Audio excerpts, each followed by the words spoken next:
Hello, नमस्कार, आदाब, सत श्री अकाल, गुड मॉर्निंग दोस्तों। जीएस वाले भैया आपका हार्दिक स्वागत एवं अभिनंदन करते हैं। तो दोस्तों हम लोग पॉलिटी में महान्यायवादी का चैप्टर पढ़ रहे थे जिसमें हम लोग थ्योरीज बहुत अच्छे तरीके से कंप्लीट कर लिए थे। अगर क्वेश्चन आता है तो महान्यायवादी से क्वेश्चन आता है तो उससे बाहर क्वेश्चन जाएगा ही नहीं। 8-10 मिनट का वीडियो है, आप लोग बहुत अच्छे तरीके से उसको देख सकते हैं।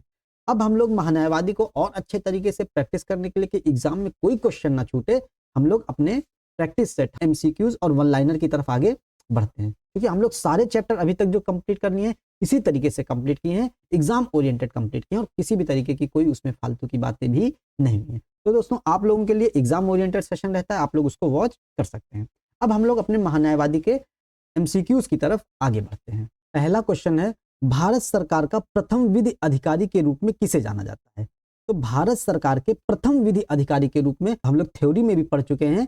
तो भारत सरकार का जो प्रथम विधि अधिकारी होता है अनुच्छेद 76 के तहत भारत का महान्यायवादी होता है। ठीक है। दूसरा है, भारत का महान्यायवादी किसके द्वारा नियुक्त होता है? तो इसकी नियुक्ति दोस्तों राष्ट्रपति करता है। ठीक। तीसरा क्वेश्चन है, भारत सरकार को कानूनी विषयों पर कौन परामर्श देता है? तो कानूनी विषयों पर भारत सरकार का जो सर्वोच्च विधि अधिकारी होगा वही देगा इसको। तो भारत सरकार का जो सर्वोच्च विधि अधिकारी होता है अटॉर्नी जनरल होता है। ध्यान दीजिएगा, अटॉर्नी जनरल के साथ साथ क्वेश्चन में ऑप्शन में हम लोगों को सॉलिसिटर जनरल भी मिल सकता है। ठीक है, जो हम लोग पढ़ चुके थे अभी थ्योरीज की क्लास में, पिछले क्लास में। तो सॉलिसिटर जनरल नहीं होगा आंसर, आंसर अटॉर्नी जनरल ही होगा। ठीक है। और अगर कहीं attorney general plus solicitor general दिया हो तो भी नहीं होगा, अगर अटॉर्नी जनरल अगले ऑप्शंस में कहीं दिया हुआ है। ठीक है, ध्यान देना है। फोर्थ क्वेश्चन है, निम्नलिखित में से कौन राष्ट्रपति के प्रसाद पर्यंत अपना पद धारण करता है? तो लोकसभा का अध्यक्ष लोकसभा के सदस्यों के द्वारा ही हटाया जाता है प्रभावी बहुमत से। ठीक है। भारत का महान्यायवादी ही राष्ट्रपति के प्रसाद पर्यंत पद धारण करता है। ठीक है, ये इंपॉर्टेंट है क्योंकि यहां से क्वेश्चन पूछ लिया जाता है कि क्योंकि ये भारत सरकार का सर्वोच्च विधिक सलाहकार होता है, अगर भारत सरकार का समापन हो जाता है, भारत सरकार विघटित हो जाती है, केंद्र सरकार विघटित हो जाती है, केंद्र सरकार का कार्यकाल समाप्त हो जाता है, तो क्या भारत का महान्यायवादी का भी कार्यकाल समाप्त हो जाता है? ऐसा अगर मिलता है तो ऐसा परंपरागत रूप से अपना इस्तीफा दे देता है, लेकिन ऐसा कहीं भी लिखा नहीं हुआ है संविधान में। हमको ये आंसर ढूंढना पड़ेगा उसमें कि अगर ये राष्ट्रपति के प्रसाद पर्यंत है उसमें, तो वही आंसर इसमें सही हो जाएगा। ठीक है। अब मुख्य निर्वाचन आयुक्त नहीं होता है राष्ट्रपति के प्रसाद पर्यंत पद धारण करना, इसको जिस प्रकार से सर्वोच्च न्यायालय के न्यायाधीश को हटाया जाता है वैसे ही मुख्य निर्वाचन आयुक्त को भी हटाया जाता है। और भारत का नियंत्रक और महालेखा परीक्षक संसद के द्वारा हटाया जाता है। ठीक है, ये चीज ध्यान देनी है। तो इसका बी आंसर सही हो जाएगा। पांचवा है, भारत के अटॉर्नी जनरल किसके विधिक सलाहकार होते हैं? तो भारत के अटॉर्नी जनरल भारत सरकार के विधिक सलाहकार होते हैं, है कि नहीं? हम लोग पढ़ चुके हैं। सिक्स्थ है, किसको अपने कर्तव्यों के पालन में भारत के राज्य क्षेत्र में सभी न्यायालयों में सुनवाई का अधिकार होगा? इसका एक कार्य भी ये भी है कि भारत के राज्य क्षेत्र के भीतर सभी न्यायालयों में सुनवाई करने का अधिकार किसको होगा? तो भारत के महान्यायवादी को होगा। ठीक। सेवंथ है, भारत के महान्यायवादी के विषय में कौन सा कथन सही है? तो भारत के महान्यायवादी के बारे में कौन सा कथन बताना है सही है? वह भारत के राष्ट्रपति द्वारा नियुक्त होता है। सही है, हम लोग पढ़ चुके हैं। उसमें वही योग्यताएं होनी चाहिए जो सर्वोच्च न्यायालय के न्यायाधीश की होती है, ये भी सही है। उसे संसद के किसी भी एक सदन का सदस्य होना चाहिए। गलत बातें हम लोग पढ़ चुके हैं। अनुच्छेद 88 के तहत इसके जो विशेषाधिकार हैं, संसद का सदस्य ना होते हुए भी, संसद के किसी भी सदन का सदस्य ना होते हुए भी वो संसद के सदन की बैठक में भाग ले सकता है, संसद के संयुक्त अधिवेशन में भाग ले सकता है, संसदीय समिति का सदस्य हो सकता है, संसद के कार्यवाहियों में भाग ले सकता है, मतलब उसमें बोल सकता है, परंतु मतदान नहीं कर सकता। ये सब चीजें हम लोग पढ़ चुके हैं। तो तीसरा नहीं होगा दोस्तों। ठीक है, तो ए ऑप्शन सही हो जाएगा। संसद द्वारा महाभियोग लगाकर उसे हटाया जाता है, गलत बात है, क्योंकि संविधान में कहीं ऐसा प्रावधान नहीं किया गया। संविधान में सिर्फ कहा गया है कि यह राष्ट्रपति के प्रसाद पर्यंत पद धारण करेगा, तो महाभियोग आ गया तो गलत हो जाएगा। ठीक है। आठवां क्वेश्चन है, भारत के महान्यायवादी के संदर्भ में कौन सा कथन सही है? महान्यायवादी के संदर्भ में कथन सही बताना है।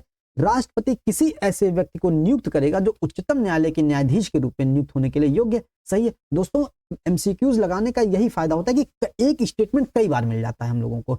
जब एक चीज कई बार मिलेगी तो वही तो रिवीजन का मेथड होता है, और इसीलिए चीजें हमको दिमाग में हमारे बस जाती हैं और हमको याद हो जाती हैं, और एग्जाम में कम टाइम में हमको एग्जीक्यूशन के लिए, हमारे एग्जीक्यूट करने के लिए काफी आसान हो जाता है। इसीलिए एमसीक्यूज वन लाइनर बहुत इंपॉर्टेंट होते हैं। ठीक है, इसमें प्रीवियस ईयर क्वेश्चंस भी हैं, एक्सपेक्टेड क्वेश्चंस भी हैं। ठीक है, सारे क्वेश्चंस हैं। योग्य होगा तो सही है। महान्यायवादी इतना पारिश्रमिक प्राप्त करेगा जो संसद निर्धारित करे, ये हम लोग नहीं पढ़े हैं। महान्यायवादी का जो पारिश्रमिक होता है वो राष्ट्रपति निर्धारित करता है, इसको हम बता चुके हैं थ्योरी की क्लास में भी, अगर नहीं देखें तो जरूर देखें। तो इसका केवल एक सही हो जाएगा। 9th है, निम्नलिखित में से कौन सा कथन सही है? संविधान में महान्यायवादी का कार्यकाल निश्चित किया गया है? संविधान में निश्चित नहीं किया गया है। संविधान में क्या कहा गया? राष्ट्रपति के प्रसाद पर्यंत पद धारण करेगा, तो कोई निश्चितता नहीं दी गई है। ठीक है। महान्यायवादी को संसद द्वारा निर्धारित पारिश्रमिक मिलता है, ये भी गलत है क्योंकि पारिश्रमिक राष्ट्रपति निर्धारित करते हैं। ठीक है, ये चीज हो जाएगा। तो क्या है? कथन ए बी दोनों सही हैं, दोनों तो गलत हैं, तो मतलब कोई सही नहीं है। ठीक है, इंपॉर्टेंट है। 10वां है, सॉलिसिटर जनरल निम्न में से क्या होता है? अब सॉलिसिटर जनरल, एक अटॉर्नी जनरल जिसको महान्यायवादी कहते हैं, और सॉलिसिटर जनरल हम लोग थ्योरी की क्लास में पढ़ चुके हैं। सरकारी अधिवक्ता होता है क्या? ये क्या होता है? सरकारी अधिवक्ता नहीं होता, क्योंकि सरकारी अधिवक्ता कौन होता है? महान्यायवादी होता है। राष्ट्रपति का कानूनी अधिकारी होता है? नहीं होता है। कानूनी अधिकारी कौन होता है? महान्यायवादी होता है। सॉरी, राष्ट्रपति का भी नहीं होता कानूनी अधिकारी, ये ठीक ध्यान देना है। प्रशासनिक अधिकारी भी नहीं होता है ये। कानूनी सलाहकार होता है कौन? Solicitor general. और कानूनी सलाहकार किसका होता है? भारत सरकार का नहीं, ये होता है कानूनी सलाहकार सॉलिसिटर जनरल अटॉर्नी जनरल का। मतलब महान्यायवादी का भी कानूनी सलाहकार होता है। जैसे भारत सरकार का कानूनी सलाहकार कौन हुआ? महान्यायवादी। महान्यायवादी का कानूनी सलाहकार कौन हुआ? Solicitor general. मतलब अटॉर्नी जनरल का कानूनी सलाहकार सॉलिसिटर जनरल हुआ। सॉलिसिटर जनरल का जो सलाह देने के लिए, सॉलिसिटर जनरल के कार्यों में सहायता देने के लिए 4 अतिरिक्त सॉलिसिटर जनरल होते हैं। इतना चीजें पता हो जाएंगी तो क्वेश्चन इससे बाहर जाएगा ही नहीं। ठीक है। 11th है, भारत सरकार का कौन सा अधिकारी सदस्य ना होते हुए भी भारतीय संसद की कार्यवाही में भाग लेने का अधिकार रखता है? कितनी बार पढ़ चुके हैं? अटॉर्नी जनरल दोस्तों। ठीक है। 12वां है, निम्नलिखित में से किसे संसद के दोनों सदनों में बोलने, अन्य कार्यवाहियों में भाग लेने एवं किसी भी संसदीय समिति का सदस्य होने का अधिकार तो है, परंतु वोट देने का अधिकार नहीं है? तो कौन है? भारत का अटॉर्नी जनरल है दोस्तों। अब स्टेटमेंट में ही कई बार मिल जाता है, हम लोग क्वेश्चन में भी कई बार मिल जाता है। जब क्वेश्चन में कई बार मिल जाती है चीजें लिखी हुई, तो चीजें हमको याद हो जाती हैं। ठीक है, तो यही तरीका होता है याद करने का और सफल होने का दोस्तों, क्योंकि एमसीक्यूज और वन लाइनर बहुत इंपॉर्टेंट होते हैं, क्योंकि ये रिवीजन कराते हैं। 13वां है, संसद के किसी सदन का सदस्य ना होने पर भी सदन की बैठक में भाग लेने तथा संसद को संबोधित करने का अधिकार किसको है? तो भारत के अटॉर्नी जनरल को। ऊपर दिया गया है संसद के दोनों सदनों में बोलने, लेकिन इस प्रश्न में दिया गया है संसद का सदस्य ना होने, मतलब ये भी एक स्टेटमेंट दे रहा है अटॉर्नी जनरल के बारे में, तो ये चीज ध्यान देनी है। तो अटॉर्नी जनरल इसका आंसर हो जाएगा। 14वां है, महान्यायवादी के संबंध में कौन सा कथन गलत है? गलत बता। लोकसभा की कार्यवाही में भाग ले सकता है, संसद के किसी भी सदन की कार्यवाही में भाग ले सकता है। ठीक है, चाहे लोकसभा हो, चाहे राज्यसभा हो, चाहे संयुक्त अधिवेशन हो, चाहे संसद की किसी समिति में हो जिसमें उसका नाम दिया गया है। तो ये गलत, ये सही हो जाएगा। और क्या पूछा है? गलत। जहां ऐसे होगा वही आंसर होगा। लोकसभा की किसी समिति का सदस्य हो सकता है, सही, अभी ऊपर बता दिए, किसी भी समिति का सदस्य हो सकता है। लोकसभा में बोल सकता है, संसद के किसी भी सदन में बोल सकता है। लोकसभा में मतदान नहीं कर सकता है दोस्तों, तो यही इसका आंसर हो जाएगा। ठीक। 15वां है, कौन सा कथन सही है? सही बताना है। भारत का महान्यायवादी और भारत का सॉलिसिटर जनरल एक ही सरकार के एकमात्र अधिकारी हैं जिन्हें भारत की संसद में भाग लेने की अनुमति है। दोस्तों बहुत ट्रिकी स्टेटमेंट है ये। भारत के महान्यायवादी को संसद की अनुमति में भाग लेने का अधिकार है, लेकिन सॉलिसिटर जनरल को नहीं है। ठीक है, तो ये कथन क्या हो जाएगा? गलत हो जाएगा। ठीक, ध्यान देना है। भारत के संविधान के अनुसार महान्यायवादी अपना त्याग पत्र दे देता है जब वह सरकार जिसने उसको नियुक्त किया था इस्तीफा देती है। ऐसा नहीं है, ये राष्ट्रपति के प्रसाद पर्यंत पद धारण करता है। हालांकि परंपरागत रूप से ऐसा होता है, लेकिन भारत के संविधान के अनुसार ऐसा नहीं है।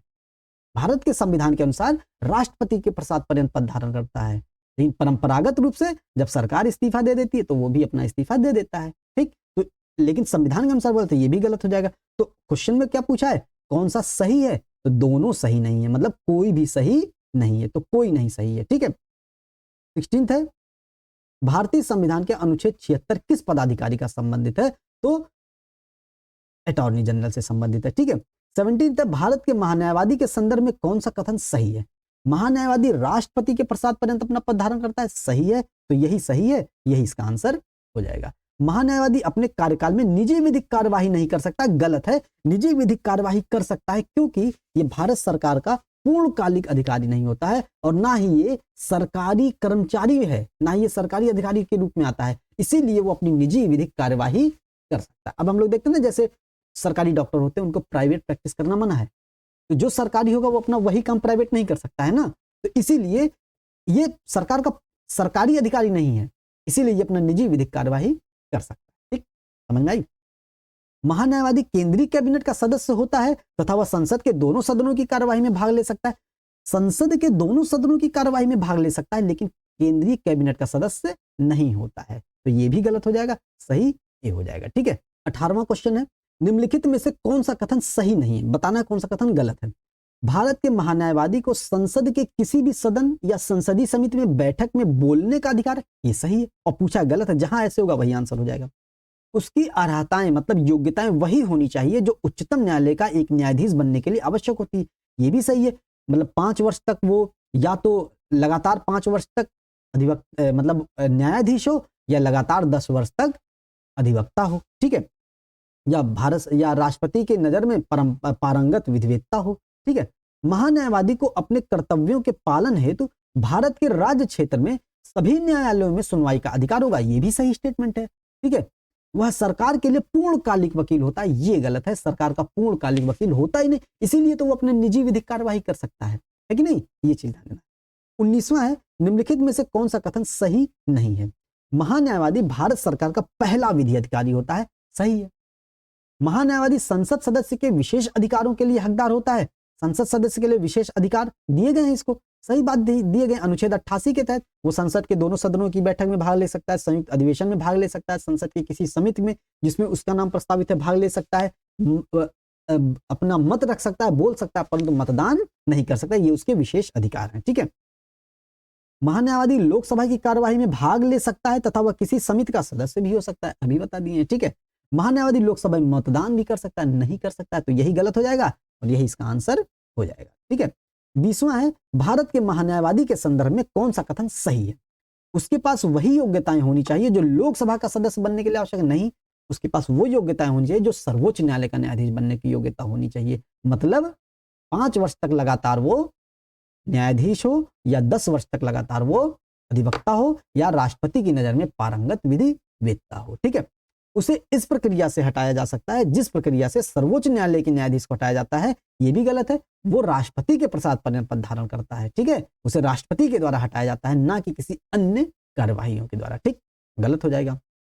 और सही पूछा है, भारतीय संविधान के प्रावधान के अनुसार जब कोई मंत्रिपरिषद अपना इस्तीफा दे दे या बदल जाए तो उसे भी इस्तीफा देना पड़ता है, संविधान के अनुसार नहीं है, परंपरागत रूप से ये होता है, परंतु संविधान के अनुसार ये चीजें नहीं है। ठीक है, ये चीज ध्यान देना है।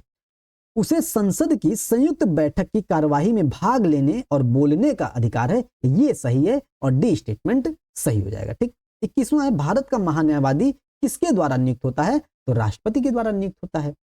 22वां क्वेश्चन है, निम्नलिखित में से किसे संसद को संबोधित करने का अधिकार प्राप्त है। महान्यायवादी को संसद को संबोधित करने का अधिकार प्राप्त है। मुख्य न्यायाधीश संसद को संबोधित नहीं करता है, मुख्य चुनाव आयुक्त संसद को संबोधित नहीं करता है, राष्ट्रीय सुरक्षा सलाहकार संसद को नहीं संबोधित करता है, महान्यायवादी संसद को संबोधित करता है। 23वां है, निम्नलिखित में से कौन राष्ट्रपति के प्रसाद पर्यंत अपना पद धारण करता है, तो राष्ट्रपति के प्रसाद पर्यंत पद भारत का नियंत्रक और महालेखा परीक्षक नहीं, इसको संसद में इसके संसद की कार्यवाही होती है, इसको हटाने के लिए। लोकसभा अध्यक्ष नहीं, भारत का महान्यायवादी इसका आंसर हो जाएगा, भारत का महान्यायवादी ही राष्ट्रपति के प्रसाद पर्यंत पद धारण करता है। मुख्य निर्वाचन आयुक्त नहीं, मुख्य निर्वाचन आयुक्त को जिस प्रकार से सर्वोच्च न्यायालय के न्यायाधीश को हटाया जाता है उसी प्रकार से मुख्य निर्वाचन आयुक्त को भी हटाया जाता है। ठीक है, ये भी गलत हो जाएगा। तो इस तरीके से हम लोगों ने 23 एमसीक्यूज बहुत अच्छे तरीके से सॉल्व कर लिए, इसमें एक्सपेक्टेड क्वेश्चन भी है, इसमें प्रीवियस ईयर क्वेश्चन भी है। ठीक है, अब हम लोग फटाफट वन लाइनर देख लेते हैं, शीघ्र वन लाइनर। वन लाइनर भी बहुत इंपॉर्टेंट होता है क्योंकि ये हमारी मेमोरी को इनहेंस करते हैं। ठीक है, पहला है, संविधान के किस अनुच्छेद के तहत भारत के महान्यायवादी का प्रावधान किया गया है, तो अनुच्छेद 76 के तहत किया गया है। ठीक है, दूसरा है, भारत सरकार का प्रथम विधि अधिकारी कौन होता है, भारत सरकार का प्रथम विधि अधिकारी भारत का महान्यायवादी होता है। ठीक है, तीसरा है, भारत सरकार को कानूनी मामलों पर कौन परामर्श देता है, तो जो भारत सरकार का सर्वोच्च विधिक सलाहकार होगा अर्थात भारत का महान्यायवादी होगा वही देगा।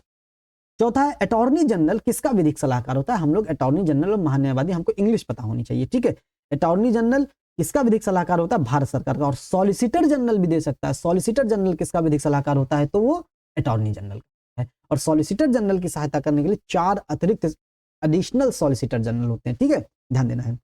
5वां है संसद का सदस्य ना होते हुए भी उसकी कार्यवाहियों में भाग लेने तथा बोलने का अधिकार किसे दिया गया है? तो अनुच्छेद 88 के तहत भारत के महान्यायवादी को दिया गया है। 6 है भारत के महान्यायवादी की नियुक्ति कौन करता है? राष्ट्रपति करता है। ठीक है, महान्यायवादी किसके प्रसाद पर्यंत अपना पद धारण करता है? तो राष्ट्रपति के प्रसाद पर्यंत अपना पद धारण करता है, ना कि अगर सरकार इस्तीफा दे दे तो उसके बाद ये भी अपना इस्तीफा संविधान के अनुसार देता है। ये गलत हो जाएगा, परंपरागत रूप से देता है, परंतु जहां भी मिलेगा महान्यायवादी किसके प्रसाद पर्यंत पद धारण करता है? ना तो संसद के, ना तो भारत सरकार के, राष्ट्रपति के प्रसाद पर्यंत पद धारण। ठीक है, 8वां है राष्ट्रपति किसके समान योग्यता वाले व्यक्ति को अटॉर्नी जनरल नियुक्त करता है? अटॉर्नी जनरल मतलब महान्यायवादी, तो किसके समान योग्यता होनी चाहिए? उच्चतम न्यायालय के न्यायाधीश के समान। क्या हो योग्यता होनी चाहिए? 5 वर्ष तक लगातार वो न्यायाधीश के पद पर रहा हो या 10 वर्ष तक लगातार वो अधिवक्ता रहा हो किसी उच्च न्यायालय में। ठीक है, ध्यान देना है। 9वां है भारत के किस अधिकारी को भारत के राज्य क्षेत्र के सभी न्यायालयों में सुनवाई का अधिकार है? तो भारत के महान्यायवादी को। ठीक है, 10वां है भारत के प्रथम महान्यायवादी कौन थे? MC सीतलवाड़ थे, बहुत इंपॉर्टेंट, प्रथम महान्यायवादी। और 11वां है स्वतंत्र भारत के प्रथम विधि आयोग के अध्यक्ष कौन थे? MC सीतलवाड़ दोस्तों। और आप लोगों को कमेंट सेक्शन में ये बताना है कि भारत का प्रथम विधि आयोग इसके अध्यक्ष कौन थे? पूरे भारत का, स्वतंत्र भारत हो चाहे परतंत्र भारत हो, उसका प्रथम विधि आयोग कब गठित हुआ था और उसके विधि आयोग के पहले सदस्य कौन थे और उसके अध्यक्ष कौन थे? ये सब चीजें आप कमेंट सेक्शन में जरूर बताना है। तो दोस्तों इस तरीके से हम लोगों का ये सेशन MCQs और वन लाइनर का खत्म होता है। उम्मीद करते हैं क्वेश्चन इससे बाहर एग्जाम में नहीं जाएगा और 99% उम्मीद है इससे बाहर क्वेश्चन नहीं जाएगा, क्योंकि बहुत डिटेलिंग के साथ आपको ये बताया गया है। ठीक है, MCQs भी कराया गया है, वन लाइनर भी कराया गया है, थ्योरी में भी मल्टीपल टाइम्स रिवीजन कराया गया है।